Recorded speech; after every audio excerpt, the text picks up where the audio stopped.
LeBron James is done. In LA, nearly 90% of Lakers fans want him gone. Yes, he delivered a championship, but right now, many fans want nothing to do with him, and the sense of betrayal runs deep. Say it's like in the 80 to 90% range. What do you say to that? LeBron James is finished in Los Angeles, and the numbers tell a brutal story. Nearly 90% of Lakers fans are ready for the king to step aside. But the most shocking part? The moment everything collapsed should have been Luka Doncic's night of celebration. Luka had just signed a massive 3-year, $165 million extension. It was supposed to be a statement moment about the future of the Lakers. And almost everyone showed up. Head coach J.J. Redick, GM Rob Pelinka, new additions like DeAndre Ayton and Marcus Smart. Even rookie Dalton Connect was there. Cameras flashing, smiles everywhere. The franchise moving forward. Everyone was there, except LeBron James. The supposed leader of the franchise was nowhere to be found, out golfing and making sure people knew it. That absence sent shockwaves through the basketball world. What should have been Luka's moment instead exposed an ugly truth about LeBron's crumbling legacy in purple and gold. Saturday should have been about Luka Doncic, the 25-year-old superstar committing his future to the Lakers. Instead, it became another chapter in why fans feel disconnected, betrayed, and ready to move on from LeBron James. This was the same extension Dallas had hesitated to offer, but the Lakers didn't blink. They saw their franchise player and locked him up. The press conference felt like a roll call of Lakers royalty.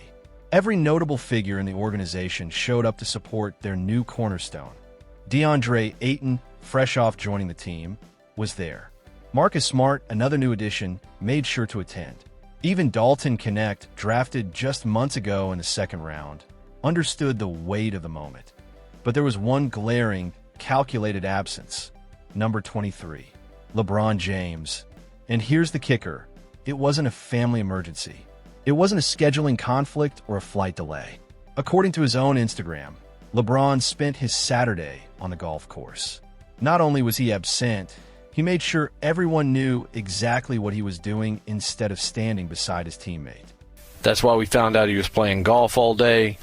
He made sure everyone saw that. So it wasn't like, because, you think that it's like, well, maybe there was a death in the family or something serious that could have happened. You never know why he might not have made it. He might have tried. Maybe his flight was delayed. No, he was playing golf. And he made sure everybody saw that as well. It is... As one analyst put it perfectly, he wanted people to notice that he wasn't there and talk about it. The absence wasn't accidental. It was strategic. LeBron wanted to be loud by being invisible. That's textbook passive-aggressive behavior from someone who struggles when they're not the center of attention. When the Lakers' biggest offseason moment doesn't revolve around him, he finds a way to pull the spotlight back. Mission accomplished. We're talking about LeBron again, but the golf course snub wasn't a one-off. It's part of a pattern that's been building all off-season. The workout photos with a Clippers logo conveniently in the background.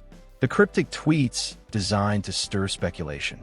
The radio silence during Summer League whenever team-related questions came up. None of it is random. A S1 Lakers insider described it. This is immature, ego-driven, borderline narcissistic behavior. The psychology is both fascinating and troubling. People like this can't handle being sidelined or taking a back seat. They struggle to function in a world where they're not the main character. And that's exactly what we're watching play out in real time with LeBron James. Think about it. When was the last time LeBron genuinely celebrated a teammate's success without finding a way to make it about himself? When has he ever gracefully accepted a secondary role? The answer is never, because in his mind, that role doesn't exist. And that's what makes this behavior even more troubling. This isn't emotional immaturity. It's calculated. It's strategic. LeBron knows exactly what he's doing, and he's betting that media attention, any attention, still benefits his brand. But here's the reality check. It's not working anymore. Here's where things get really interesting. We spoke with Brandon, a lifelong Lakers fan who lives in LA and has his finger on the pulse of the fan base. His assessment was brutal and honest. When asked what percentage of Lakers fans are ready for the LeBron era to end, he didn't hesitate.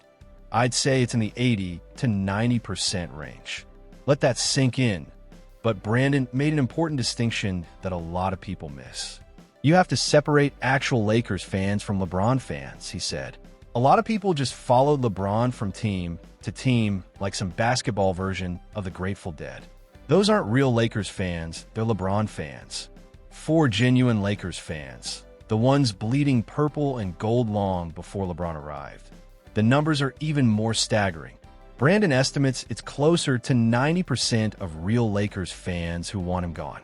It's honestly hard to find fans who still want him on the team, he said. The prevailing sentiment around Los Angeles is that the LeBron era never became what it was supposed to be. The 2020 championship feels like a lifetime ago. Everything since has been disappointment, drama, and constant distractions. Lakers fans are exhausted by the circus. Brandon summed it up bluntly. At this point, I'd rather just trade him for whatever you can get. But here's the problem. Nobody actually wants him. Remember those reports about Cleveland being interested? Yeah, for a mid-level exception. No one is paying a 41-year-old LeBron $40 million. Not the Cavs. Not anyone. That alone tells you everything about where his value really sits right now. And the most revealing part of this whole situation is what it says about the power dynamics inside the Lakers organization. For years, LeBron ran the show. He influenced coaching hires, roster moves, and the overall direction of the franchise. Those days are over, and the transition has been anything but smooth. The page has turned in Los Angeles, and LeBron is clearly struggling to accept it. Luka Doncic isn't just a new star of the team. He's actively shaping the roster. He's the one recruiting Marcus Smart. He's the voice pushing for DeAndre Ayton.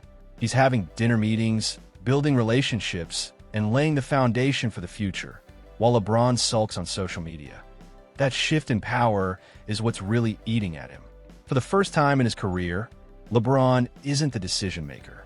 He's not the center of the franchise anymore. The Lakers are building around Luka now, and LeBron is being asked to play a supporting role. And here's the thing about narcissists.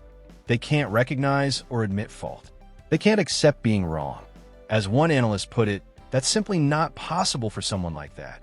They only see things from their own perspective that, as LeBron genuinely believes he's the victim here. He can't understand why the organization has moved on from centering everything around him. In his mind, he's still the king, and everyone else is just too blind to see it. The reality is much harsher. The Lakers front office, led by Jeannie Buss and Rob Pelinka, has made a calculated business decision. They're betting on youth, talent, and a player who actually wants to be there. LeBron represents the past. Luka Doncic represents the future. It's that simple. Perhaps the most damaging part of LeBron's behavior is what it says about his relationship with his teammates. Missing Luka's extension announcement wasn't just a snub to the organization. It was a direct insult to the player he's supposed to go to war with for 82 games. Think about it from Luka's perspective. You've just signed a massive extension, committing your future to this franchise in this city. Your teammates, coaches, and front office all show up to support you on your big day. But the supposed veteran leader? He's out golfing and posting about it on Instagram. That isn't leadership. That's sabotage. As one commentator put it, it is such an insult to Luka Doncic, who you now have to go war with for 82 games next year. It's just such an insult to him and the guys who are supposed to be his teammates. This behavior exposes something fundamental about LeBron's character. When he's not the center of attention, when the spotlight isn't on him, he becomes petty and vindictive. He can't celebrate someone else's success because, in his mind, their success somehow diminishes his own. And here's what makes it even more pathetic. Luka has been nothing but respectful to LeBron. Since arriving in LA, he said all the right things, deferred to LeBron throughout the season, and played his role to make the partnership work. This is how LeBron repays that respect and professionalism. The contrast couldn't be clearer. On one side, you have Luka Doncic building relationships, recruiting players, and embracing his role as the franchise cornerstone. On the other, LeBron James, posting cryptic social media messages and skipping team events because his feelings are hurt. Where does this leave the Lakers heading into the season? In an incredibly awkward position, with no easy solutions. LeBron isn't going anywhere, at least not immediately. With that massive contract and his age, no team is lining up to take on that financial burden. As Brandon confirmed, there's a 100% chance he starts the season as a Laker, and likely a 100% chance he finishes it there too. This creates a fascinating and potentially toxic dynamic. A player who clearly doesn't want to be there, playing for an organization ready to move on from him, alongside teammates he's already disrespected. It's a recipe for disaster. The championship window is closed. Brandon was blunt. There's no way they win a championship this year. 0% chance. They don't play enough defense. When your own fans are writing off the season before it starts, you know there's serious problems.